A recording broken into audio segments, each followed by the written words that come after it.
చారిత్రాత్మక నాంపల్లి యూసుఫైన్ దర్గా లోపలికి వర్షపు నీరు. భారీ వర్షానికి మోకాలు దాకా నీళ్లు రావడంతో భక్తులు నిర్వాహకులపై తీవ్ర స్థాయిలో మండిపడుతున్నారు.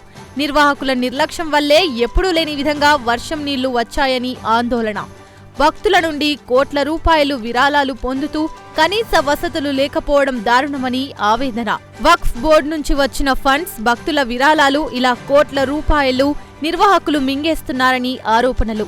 కోట్ల రూపాయలు దండుకుంటున్న నిర్వాహకులు ప్రభుత్వానికి చెడ్డ పేరు తెచ్చేలా వ్యవహరిస్తున్నారని భక్తుల ఆవేదన.